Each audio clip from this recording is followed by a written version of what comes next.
দামো থেকে যাত্রা শুরু করে 4 জন বন্ধু এসে পৌঁছে এক ভয়ঙ্কর ট্রাকের সামনে। এই ট্রাক তার শিকারদের মেরে তাদের দেহ টুকরো করে গুঁড়িয়ে দেয় আর তাদের রক্তকে জ্বালানিতে রূপান্তর করে নিজের ইঞ্জিন চালায়। এইভাবেই গল্পটা শুরু হয়। অস্ট্রেলিয়ার মরুভূমি ঠিক মাঝখানে ক্র্যাক আর নিনা তাদের বন্ধু মার্কাস আর লিজকে নিয়ে ক্যাম্পিং করতে আসে। সেইখানেই ক্র্যাক আর নিনার মধ্যে একটা রোমান্টিক মুহূর্ত তৈরি হয়, কিন্তু লিজ তার বয়ফ্রেন্ড মার্কাসকে বিয়ের প্রস্তাব দেয় আর সেটা শুনে মার্কাস এতে খুব একটা আগ্রহ দেখায় না। এরপর তারা সবাই সেদিন রাতটা সেখানেই কাটায়। পরের দিন সকালবেলা 4 বন্ধু একটা নতুন জায়গা ঘুরতে যাওয়ার উদ্দেশ্যে আবার রাস্তায় বেরিয়ে পড়ে। রাস্তার মাঝে ক্র্যাক তার গাড়ির রিয়ার ভিউ মিররে একটা বিশাল ট্রাক দেখতে পায়, যার গায়ে লেখা থাকে রোড ট্রেন। এমন ট্রাক সে আগে কখনো দেখেনি, তাই সে ট্রাকটাকে আগে যেতে দেয় যাতে কাছ থেকে দেখতে পারে। কিন্তু ট্রাকটা যত কাছাকাছি আসে তত বেশি গতিতে তাদের দিকে ধেয়ে আসে। 4 জনই ভয় পেয়ে যায়, ভাবতে থাকে এই বুঝি ট্রাকটা ধাক্কা মারবে। কিন্তু ঠিক ধাক্কার আগে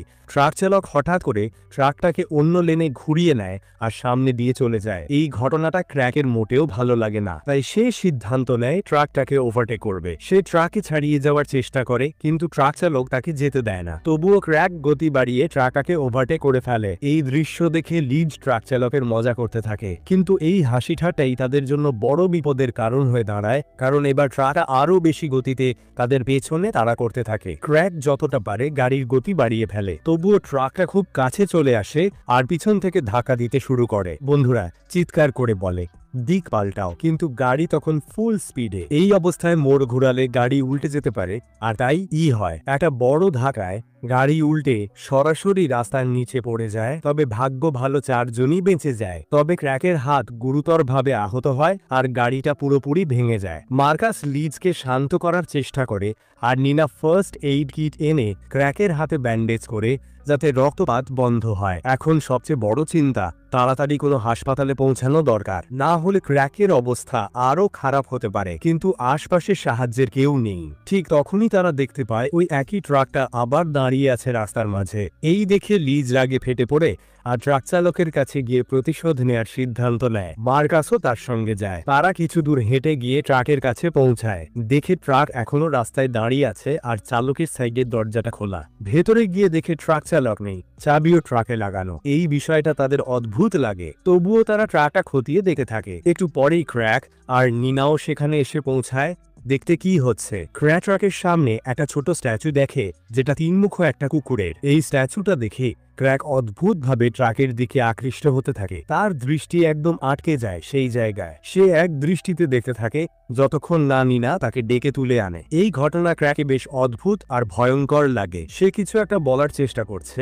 ঠিক তখনই দূর থেকে গুলির শব্দ আসে। তারা ভাবে এটা নিশ্চয় ট্রাক চালক যে বন্দুক হাতে তাদের দিকেই ছুটে আসছে। তখন তাদের আর কোনো উপায় না দেখে তারা ট্রাকে উঠে পড়ে। এইবার ট্রাক চালায় মার্কাস। ওই লোক ট্রাক থামানোর চেষ্টা করে, এমনকি গুলি ছোঁড়ে, কিন্তু মার্কাস ট্রাক স্টার্ট করতে সক্ষম হয় আর দ্রুত সেখান থেকে পালিয়ে যায়। তারা ঠিক করে যতক্ষণ না কোনো শহরে পৌঁছায় ততক্ষণ ট্রাকেই চলতে থাকবে। কিন্তু কিছুক্ষণের মধ্যেই ট্রাকের মিউজিক সিস্টেম নিজে থেকেই চালু হয়ে যায় আর এক অদ্ভুত গান বেজে ওঠে। এই গান শুনে 4 জনই ধীরে ধীরে ঘুমের মধ্যে ঢুকে পড়ে। সবাই যখন অজ্ঞান, তখন ট্রাক আপনা আপনি রাস্তার উপর চলতে থাকে। অনেক ঘন্টা পর যখন তারা জেগে ওঠে, তখন দেখে ট্রাকটা এখন আর রাস্তার ওপর নয়, বরং একটা উঁচু সংকীর্ণ পথে দাঁড়িয়ে আছে। এই পথটা এতটাই সরু যে ট্রাকটা ঘোরানো যাচ্ছে না। মার্কাস চেষ্টা করে ট্রাকটা রিভার্স দিতে, কিন্তু ট্রাক নড়ছে না। মনে হচ্ছে ট্রাকের ডিজেল শেষ হয়ে গেছে। এখন সবাই চিন্তায় পড়ে যায়, এখন কি করা যায়। ঠিক তখনই লিজ বলে সে রাস্তায় একটা বাড়ি দেখেছিল।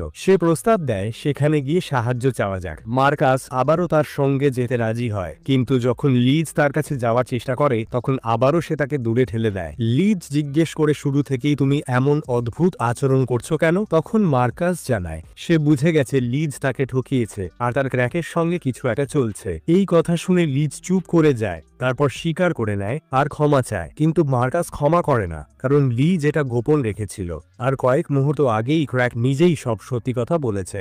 দুজনের মধ্যে পরিবেশটা খুব টানটান হয়ে যায়। তবুও সাহায্যের খোঁজে তারা বাড়িটার দিকে রওনা দেয়। ওদিকে নিনা ক্র্যাকের শরীর খারাপ দেখে খুব চিন্তায় পড়ে যায়। সে ট্রাকের কার্গো কম্পার্টমেন্টে গিয়ে এমন কিছু খুঁজতে চেষ্টা করে যাতে ট্রাকটা আবার চালানো যায়। কিন্তু কম্পার্টমেন্ট বন্ধ ছিল, তাই সে ঠিক করে প্রথমে দেখে নেওয়া যাক ফুয়েল ট্যাঙ্ক আসলেই খালি কিনা। সে যখন ট্যাঙ্কের ভেতরে তাকায় তখন অবাক হয়ে যায়, কারণ ট্যাঙ্ক তো কোনোদিনই ভর্তি করা হয়নি। তাহলে এই ট্রাক এত দূর এলো কিভাবে? চিন্তিত হয়ে সে ফুয়েল পাইপের গভীরে তাকায়, আর সেখানে সে পেট্রোলের বদলে দেখতে পায় এক লালচে আঠালো তরল পদার্থ। সে সেই রহস্যময় তরলের উৎস খুঁজতে চায়। ঠিক তখনই কয়েক সেকেন্ড পর ক্র্যাকরা থেকে বেরিয়ে আসে, আর তার আচরণ হয়ে ওঠে ভয়ঙ্কর রকম অদ্ভুত। এদিকে মার্কাস আর লিজ সেই বাড়ি খুঁজতে খুঁজতে রাস্তায় পৌঁছায়, কিন্তু সেখানে কোনো বাড়ি নেই। লিজ বিস্মিত হয়ে বলে সে তো স্পষ্ট কিছু একটা দেখেছিল। এরপর তাদের মধ্যে আবার উত্তেজনা বেড়ে যায়। মার্কাস এবার অন্য কোনো দিক থেকে সাহায্য খুঁজে বের করার সিদ্ধান্ত নেয়, কিন্তু লিজ না করে দেয় আর একাই ট্রাকের দিকে ফিরে যেতে থাকে, মনে করে হয়তো বাড়িটা কাছেই কোথাও আছে। ওদিকে ট্রাকে ক্র্যাক হঠাৎ করে মাথা ঘোরা অনুভব করে বিভ্রান্ত হয়ে পড়ে। নিনা ভাবে এটা হয়তো তার হাতে গভীর কেটে যাওয়ার ফলে রক্তক্ষরণ থেকে হচ্ছে। ঠিক তখনই তারা উপর থেকে একটা এয়ারপ্লেনের আওয়াজ শুনতে পায়। নিনা তৎক্ষণাৎ কেবিন থেকে বেরিয়ে আসে আর মাটিতে আগুন জ্বালিয়ে সংকেত দেওয়ার চেষ্টা করে যাতে প্লেনটা তাদের দেখতে পারে এবং সাহায্যের জন্য আসে। সে বারবার সাহায্যের ইশারা করে, কিন্তু সেই সময় ট্র্যাকের ভেতরে ক্র্যাক দেখতে পায় ভয়ানক সব দৃশ্য। সে আবারও সেই তিনমুখ কুকুরের মূর্তিটা দেখে যা সে আগেও ট্রাকের সামনে দেখেছিল, কিন্তু এবার সেটা আরো ভয়ানক লাগে। মূর্তিটা যেন তাকে কেবিনের এক খোলা জায়গার দিকে টেনে নিয়ে যায়। সে সেখানে গিয়ে ভেতরে হাত ঢোকায় আর খুঁজে পায় একটা চাবি। চাবিটা ছিল ট্রাকের পেছনের কার্গো কম্পার্টমেন্টের। ক্র্যাক কোনো কিছু না ভেবেই ট্রাকের পেছনের দিকে যায়, দরজাটা খুলে ফেলে আর ভেতরে প্রবেশ করে, কিন্তু কয়েক সেকেন্ডের মধ্যেই ভেতর থেকে শোনা যায় তার ভয়ানক চিৎকার। এদিকে মার্কাস এখনো রাস্তায় একা হেঁটে চলেছে। তার সারা পানি আগেই শেষ হয়ে গেছে আর প্রচন্ড গরমে সে একদম ক্লান্ত। ঠিক তখনই সে দেখে এক লোক তার দিকে এগিয়ে আসছে।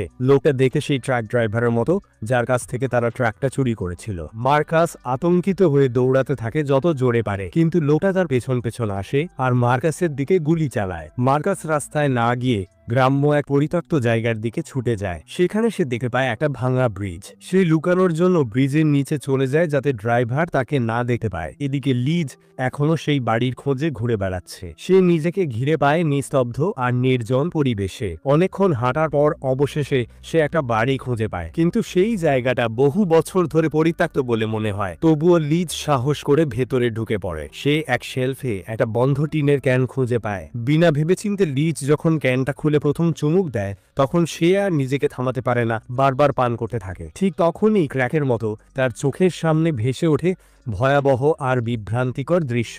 এমন কিছু যেন তার মস্তিষ্কের উপর প্রভাব ফেলছে। এই অবস্থাও তার জন্য যথেষ্ট কঠিন ছিল, কিন্তু অন্যদিকে মার্কাসের অবস্থা আরো ভয়াবহ হয়ে ওঠে। সে তখনও ব্রিজের নিচে লুকিয়ে আছে, কিন্তু সেই ড্রাইভার শেষ পর্যন্ত তাকে খুঁজে পায়। ড্রাইভার মার্কাসকে টেনে বাইরে বের করে আনে এবং তাকে গুলি করে মারার হুমকি দেয়, কিন্তু মার্কাস নিজেকে বাঁচানোর জন্য একদম শেষ চেষ্টা করতে থাকে। সে হামলা চালায়, কিন্তু তার শক্তি ওই লোকের সামনে কম পড়ে যায়। এরপর ড্রাইভার তাকে ধরে ফেলে এবং বন্দুক তার দিকে তাক করে, কিন্তু গুলি চালানোর বদলে ড্রাইভার বন্দুকটা নামিয়ে ফেলে। ঠিক তখনই রাস্তার দিক থেকে গুলির আওয়াজ শোনা যায়। এখনো স্পষ্ট নয় যে মার্কাসের আসলে কি হয়েছে। অন্যদিকে ক্র্যাক ট্রাকের কার্গো কম্পার্টমেন্ট থেকে বেরিয়ে আসে এবং অদ্ভুতভাবে আচরণ করতে শুরু করে, যেন ট্রাকের প্রভাব ওর উপর পড়েছে। এরপর কিছুক্ষণ পরে নিনার মনে পড়ে যায় ক্র্যাক ক্যাবের মধ্যে নেই। ও বাইরে বেরিয়ে তাকে খুঁজতে যায়, কিন্তু ক্র্যাকে কোথাও দেখা যায় না। ঠিক তখন সে আবার ট্রাকের কাছে ফিরে আসে এবং দেখে লিজ ফিরে এসেছে। লিজ জানায় সে বাড়িটার খোঁজ করেছিল, কিন্তু সেখানে কোনো দরকারি কিছু পায়নি। এরপর নিনা বলে তাদের একসাথে কাছাকাছি কোথাও সাহায্যের সন্ধান করা উচিত, কিন্তু লিজ না করে দেয়, বলে আমাদের ট্রাক চালু করে সোজা রাস্তায় ফিরে যাওয়া উচিত। এতে নিনা রাজি হয় এবং দুজনেই ট্রাকের ক্যাবে উঠে বসে। কিন্তু ঠিক তখন যখন তারা রিয়ার ভিউ মিররে তাকায়, দেখে একজন লোক ট্রাকের দিকে এগিয়ে আসছে। তার পোশাক আগে সেই ট্রাক ড্রাইভারের মতোই, কিন্তু কাছে আসার পর তারা দেখে সে আর কেউ নয়, মার্কাস। অর্থাৎ মার্কাসই ওই ট্রাক ড্রাইভারকে মেরে ফেলেছে, কিন্তু এখন সেও অদ্ভুত আচরণ করছে, যেন তার উপরও ট্রাকের প্রভাব পড়েছে। ঠিক ট্রাকের মতো মার্কাস পিস্তল হাতে ক্যাবের ভিতর ঢুকে পড়ে এবং দুই মেয়েকে বেরিয়ে যেতে বলে। তারা ভয়ে কাঁপে এবং তার কথা মেনে নেয়। এরপর সে তাদের মাটিতে বসিয়ে দেয় এবং হঠাৎ করে লিজকে গুলি মারার হুমকি দেয়। এতে দুই মেয়ে প্রাণভিক্ষা চায়। কিছুক্ষণ পর মার্কাসের হুঁশ ফেরে এবং সে তাদের শান্ত করার চেষ্টা করে, কিন্তু কয়েক মুহূর্তের মধ্যেই সে আবার ট্রাকের দিকে বন্দুক করে ফেলে, যেন সে কারো নিয়ন্ত্রণে আছে। এই অবস্থায় নিনা মাটি থেকে একটি লোহার রেঞ্জ তুলে নিয়ে মার্কাসের মাথায় আঘাত করে, সে অজ্ঞান হয়ে যায়। এরপর নিনা এবং লিজ মিলে মার্কাসকে ট্রাকের কার্গো কম্পার্টমেন্টের নিচে থাকা লোহার রেলিংয়ে বেঁধে ফেলে, যাতে সে কাউকে ক্ষতি করতে না পারে। তারা এখন সন্দেহ করতে থাকে কোনো ভয়ঙ্কর শক্তি মার্কাসকে নিয়ন্ত্রণ করছে। আর যখন কোথাও ক্র্যাকে দেখা যায় না, তারা ট্রাক চালু করার জন্য ক্যাবে ফিরে আসে। এইবার ট্রাক স্টার্ট হয়ে যায় এবং তারা পেছনের দিক দিয়ে বেরিয়ে যাওয়ার সিদ্ধান্ত নেয়। ঠিক তখনই ক্র্যাক আবার ট্রাকের কাছে এসে হাজির হয় এবং বেঁধে রাখা মার্কাসকে খুঁজে পায়, যে তখন হুঁশে ফিরে এসেছে এবং দেখে সে দড়ি দিয়ে বাঁধা। ক্র্যাক তাকে মুক্ত করে দেয়। মার্কাস বলে এই ট্রাকে কিছু ভয়ঙ্কর অস্বাভাবিক কিছু হচ্ছে। সে জানায় যে ড্রাইভারের সাথে সে লড়েছিল সে যেন কারো নিয়ন্ত্রণে ছিল আর নিজেকে বাঁচাতে গিয়েই তাকে মারতে হয়। ক্র্যাক তার কথায় বিশেষ গুরুত্ব না দিয়ে বলে, আমাদের দ্রুত মেয়েদের কাছে ফিরে যেতে হবে এবং এখান থেকে পালাতে হবে। এতে মার্কাস রাজি হলেও তার মনে হয় ক্র্যাকের আচরণ কিছুটা অদ্ভুত। সে জিজ্ঞাসা করে, তুই ঠিক আছিস তো? ক্র্যাক উত্তর দেয়, সবকিছুই কল্পনা। কিন্তু হঠাৎ নিজেকে প্রমাণ করতে সে মার্কাসকে লড়াইয়ের চ্যালেঞ্জ ছুঁড়ে দেয়। এতে মার্কাসও প্রস্তুত হয়ে যায়। দুজনেই একে অপরকে ধাক্কা দিতে থাকে এবং প্রথমে মনে হয় যেন তারা মজা করছে, কিন্তু পরিস্থিতি দ্রুত পাল্টে যায়। ক্র্যাক হঠাৎ করে মার্কাসের মুখে কনুই দিয়ে আঘাত করে এবং হাঁটু দিয়ে প্রবল আক্রমণ চালায়। এতে মার্কাস মাটিতে লুটিয়ে পড়ে। ঠিক তখনই দুই মেয়ে ট্রাকটি পেছনে চালাচ্ছিল এবং তারা জানত না বাইরে কি চলছে। ক্র্যাক এখন নিজের হাত থেকে ব্যান্ডেজ খুলে ফেলে এবং দেখায় তার হাত পুরোপুরি ঠিক হয়ে গেছে। এরপর সে মার্কাসকে টেনে নিয়ে যায় ট্রাকের পিছনের চাকার দিকে। মার্কাস বাঁচার চেষ্টা করে, কিন্তু তখন সে খুব দুর্বল। অবশেষে ক্র্যাক তাকে ট্রাকের চাকার নিচে নিয়ে যায় আর ট্রাক তার মাথা চূর্ণ করে দেয়। সেই মুহূর্তে নিনার মনে হয় ট্রাক যেন নিজে থেকেই চলছে। সে দেখতে যায় কি ঘটছে এবং দেখে মার্কাসের দেহ পড়ে আছে, তার মাথা ফেটে গেছে। সে ভয়ে আতঙ্কে চিৎকার করে ওঠে। কিছুক্ষণ পর লিজো সেখানে আসে এবং যখন সে মার্কাসের অবস্থা দেখে সে কান্না থামাতে পারে না। এরপর দুই মেয়ে মিলে মার্কাসের মৃতদেহ ঢেকে দেয় এবং ট্রাকে তুলে রাখে, যাতে তারা বাড়ি ফিরলে তাকে সঠিকভাবে শেষ বিদায় দিতে পারে। তবে এখনো লিজ প্রচন্ড আতঙ্কে আছে। সে বলে, যদি আমি এখন ক্র্যাকের পাশে থাকতে পারতাম। এই কথা শুনে নিনার মনে গভীর একটা সন্দেহের জন্ম হয়। সে বুঝতে পারে ক্র্যাক আর লিজের মধ্যে নিশ্চয়ই কিছু একটা চলছে। রাগে ফুঁসতে থাকে, কিন্তু একই সাথে এই বিপজ্জনক জায়গা থেকে বের হতে হলে লিজের সাহায্য লাগবে, এটা সে বোঝে। তাই নিনা আবার ট্রাকের ড্রাইভিং সিটে ফিরে আসে আর ট্রাকটাকে রাস্তার দিকে ঘুরিয়ে নেওয়ার চেষ্টা করে।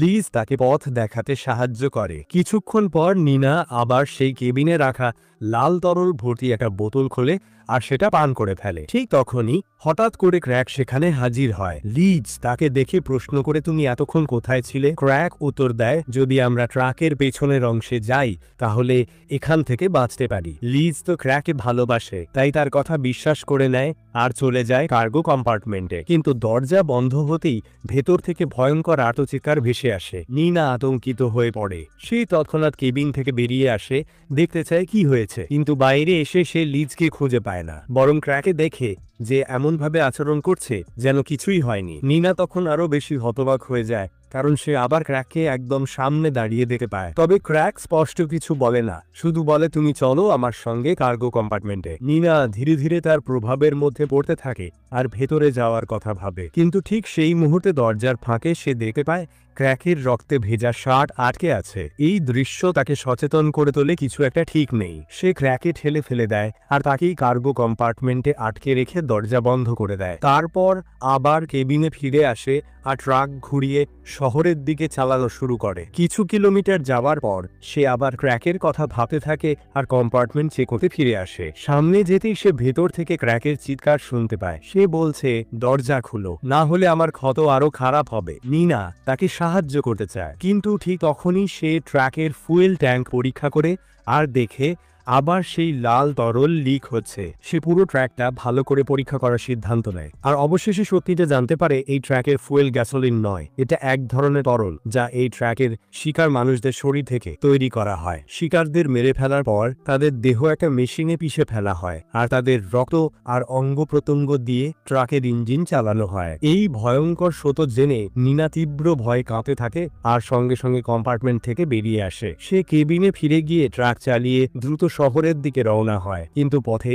হঠাৎ আবার রেডিও নিজে থেকেই চালু হয়ে যায়। আর ঠিক তখনই তার সিটের পেছন থেকে হঠাৎ করে লিজ আর ক্র্যাক বেরিয়ে আসে। এখন তারা দুজনেই পুরোপুরি ট্রাকের প্রভাবের অধীনে আর নিনার ওপর হামলা করতে প্রস্তুত। নিনা বাঁচার চেষ্টা করে, কিন্তু লিজ তাকে ধরে ফেলে আর পাশের সিটে ঠেলে ফেলে। ক্র্যাক ট্রাকের স্টিয়ারিং ধরে ফেলে আর রাস্তার ওপর এক ফ্যামিলির গাড়ির দিকে ট্রাক ছুটিয়ে দেয়। সৌভাগ্যক্রমে নিনার হাতে পড়ে সেই লোহার রেঞ্চ যেটা সে আগে দেখেছিল। সে রেঞ্চ দিয়ে লিজকে মারতে সক্ষম হয় আর লিজ তখন অজ্ঞান হয়ে যায়। তারপর সে ক্র্যাকের ওপর হামলা চালাতে চায়, কিন্তু ক্র্যাক অনেক বেশি শক্তিশালী আর তার সব চেষ্টা সত্ত্বেও ট্রাক চালিয়ে যায়। অবশেষে ট্রাকটা ফ্যামিলির গাড়িতে গিয়ে ধাক্কা মারে আর ভেতরের সবাই মারা যায়। কিছু সেকেন্ড পর লিজের জ্ঞান ফিরে আসে আর সে আবার হামলা করে, কিন্তু এবার নিনা নিজেকে রক্ষা করতে সক্ষম হয়। আর ঠিক যেভাবে সেই ফ্যামিলির সঙ্গে ঘটেছিল, সে লিজকেও ট্রাক থেকে ধাক্কা দিয়ে বাইরে ফেলে দেয়। লিজ রাস্তার ওপর পড়ে গিয়ে এই ট্র্যাকের আরেকটা শিকার হয়ে যায়,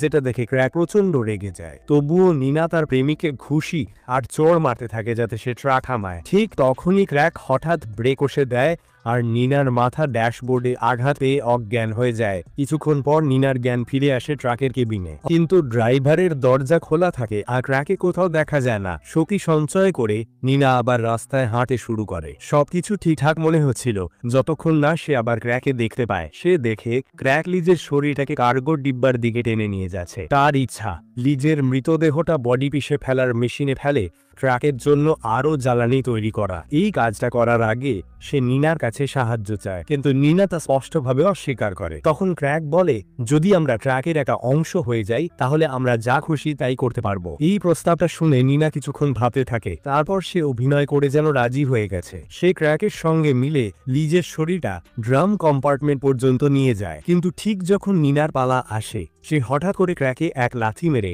সরাসরি তাকে পিষে ফেলার মেশিনে ঠেলে ফেলে। তারপর দ্রুত বাইরের দরজাটা বন্ধ করে দিতে চায়, কিন্তু দুর্ভাগ্যজনকভাবে এইবার ক্র্যাক বের হয়ে আসতে সফল হয়। সে নিনাকে আবার ভিতরে টেনে আনে, তারপর এক টুকরো লোহার রড দিয়ে নিনার মাথা সজোরে আঘাত করে। তাতে নিনা দুলে পড়ে যায় প্রায় অচেতন হয়ে। এখন ক্র্যাক সিদ্ধান্ত নেয় যে এবার সে নিনাকেও মেশিনে ফেলে দেবে। সে নিনাকে ধরে টেনে নিয়ে যায় শ্রেডারের দিকে, কিন্তু ঠিক শেষ মুহূর্তে নিনা হঠাৎ করে নিজের মাথা দিয়ে ক্র্যাকের মুখে আঘাত করে। তারপর এক লোহার পাইপ দিয়ে ক্র্যাকে মারতে থাকে। এই সুযোগে সে কোনোভাবে কম্পার্টমেন্ট থেকে বেরিয়ে আসে এবং ছুটে চলে যায় জঙ্গলের দিকে। সে জানে না কোথায় যাবে, সে শুধু পালাতে চায়, বাঁচতে চায়। ওদিকে ক্র্যাক আবার জ্ঞান ফিরে পায় এবং এবার সে আরো বেশি রাগ নিয়ে তার পেছনে ধাওয়া করে। নিনা ধীরে ধীরে জঙ্গলের ভিতর দিয়ে এগোতে থাকে। সে যতটা সম্ভব চুপচাপ থাকে যাতে ক্র্যাক তাকে খুঁজে না পায়, কিন্তু দুর্ভাগ্যক্রমে ক্র্যাক তাকে খুঁজে পায় এবং তাকে মাটিতে ফেলে দেয়। নিনা তার পেটে ঘুষি মারে এবং আবার দৌড়ে পালাতে চায়, কিন্তু ক্র্যাক আর হাত থেকে ব্যাগটা কেড়ে নেয় এবং তারা ব্যাগ নিয়ে টানাটানি করতে থাকে। হঠাৎ ব্যাগটা মাটিতে পড়ে যায় এবং নিনা ব্যাগের ভেতর খুঁজে পায় সেই পিস্তলটা যেটা আগে মার্কাসের কাছে ছিল। অনেক কষ্ট করে সে বন্দুকটা তুলে নেয় এবং ক্র্যাকের দিকে তা করে ধরে। তবুও ক্র্যাক ধীরে ধীরে তার দিকে এগিয়ে আসে। সে বোঝাতে চায়, বন্দুকটা নামিয়ে রাখো, কিছু হবে না। এই কথাগুলো শুনে নিনা এক মুহূর্তের জন্য দ্বিধায় পড়ে যায়, কিন্তু ঠিক তখনই যখন ক্র্যাক একেবারে কাছে চলে আসে সে গুলি চালিয়ে দেয়। গুলি লাগার পর ক্র্যাক ট্রাকের দখল থেকে মুক্ত হয়ে পড়ে, কিন্তু নিনা কোনো ঝুঁকি নিতে চায় না। সে আবার বন্দুক তা করে রাখে আর এবার ক্র্যাক নিথর দেহ হয়ে মাটিতে লুটিয়ে পড়ে। এই দৃশ্য দেখে নিনা ভেঙে পড়ে, হাউমাউ করে কাঁদতে থাকে, কারণ তাকে সেই মানুষটাকে মেরে ফেলতে হলো যাকে সে ভালোবাসত। এই দুঃখজনক মুহূর্তের পর নিনা রাস্তায় ফিরে আসে, দেখে ট্রাকটা এক জায়গায় দাঁড়িয়ে আছে। ঠিক তখনই সে দেখে দুইজন মানুষ ট্রাকের দিকে এগিয়ে আসছে। নিনা তাদের থামাতে চায়, কারণ সে জানে তারা এখন পরবর্তী শিকার হতে চলেছে, কিন্তু তারা তার কথা না শুনেই ট্রাকের দিকে এগিয়ে যায়। আর সেই ট্রাকের ভেতর এখনো সেই অশরীরী আত্মা রয়ে গেছে। রাত নামে নিনা আবার ফিরে আসে সেই জায়গায় যেখানে দুর্ঘটনাটা ঘটেছিল। সেখানে সে পায় কিছু জিনিস, একটি পানির বোতল, একটি কাঁথা আর একটি চেয়ার। এখন তার আর